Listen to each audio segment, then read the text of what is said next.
Ahab covets Naboth's vineyard. Now it came about after these things that Naboth the Jezreelite had a vineyard which was in Jezreel beside the palace of Ahab, the king of Samaria. And Ahab spoke to Naboth, saying, Give me your vineyard so that I may have it for a vegetable garden, because it is close beside my house, and I will give you a better vineyard in place of it. If you prefer, I will give you what it is worth in money. But Naboth said to Ahab, The Lord forbid me that I would give you the inheritance of my fathers. So Ahab entered his house sullen and furious, because of the answer that Naboth the Jezreelite had given to him, since he said, I will not give you the inheritance of my fathers. And he lay down on his bed and turned his face away, and ate no food. But Jezebel his wife came to him and said to him, How is it that your spirit is so sullen that you are not eating food? So he said to her, It is because I was speaking to Naboth the Jezreelite and saying to him, Give me your vineyard for money. Or else, if it pleases you, I will give you a vineyard in place of it. But he said, I will not give you my vineyard. Jezebel his wife said to him, Do you now reign over Israel? Arise, eat bread, and let your heart be joyful. I will give you the vineyard of Naboth the Jezreelite. So she wrote letters in Ahab's name and sealed them with his seal, and sent the letters to the elders and to the nobles who were living with Naboth in his city.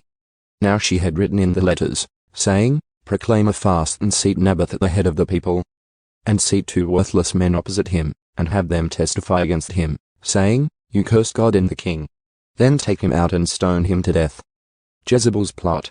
So the men of his city, the elders and the nobles who lived in his city, did just as Jezebel had sent word to them, just as it was written in the letters which she had sent them. They proclaimed a fast, and seated Naboth at the head of the people. Then the 2 worthless men came in and sat opposite him. And the worthless men testified against him, against Naboth, before the people, saying, Naboth cursed God and the king. So they took him outside the city and stoned him to death with stones. Then they sent word to Jezebel, saying, Naboth has been stoned and is dead. And when Jezebel heard that Naboth had been stoned and was dead, Jezebel said to Ahab, Arise, take possession of the vineyard of Naboth, the Jezreelite, which he refused to give you for money. For Naboth is not alive, but dead. When Ahab heard that Naboth was dead, Ahab got up to go down to the vineyard of Naboth the Jezreelite, to take possession of it.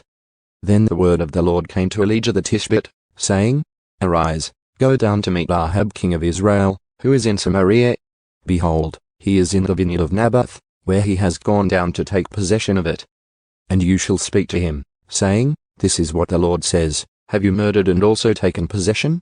And you shall speak to him, saying, The Lord says this. In the place where the dogs licked up the blood of Naboth, the dogs will lick up your blood, yours as well. Then Ahab said to Elijah, Have you found me, enemy of mine? And he answered, I have found you, because you have given yourself over to do evil in the sight of the Lord. Behold, I am bringing disaster upon you, and I will utterly sweep you away, and will eliminate from Ahab every male, both bond and free in Israel. And I will make your house like the house of Jeroboam the son of Nebat, and like the house of Baasha the son of Ahijah, because of the provocation with which you have provoked me to anger, and because you have misled Israel into sin. The Lord has also spoken of Jezebel, saying, The dogs will eat Jezebel in the territory of Jezreel. The one belonging to Ahab, who dies in the city, the dogs will eat. And the one who dies in the field, the birds of the sky will eat. There certainly was no one like Ahab who gave himself over to do evil in the sight of the Lord, because Jezebel his wife incited him. He also acted very despicably in following idols, conforming to everything that the Amorites had done, whom the Lord drove out from the sons of Israel. Yet it came about, when Ahab heard these words, that he tore his clothes and put on sackcloth and fasted, and he lay in sackcloth and went about despondently.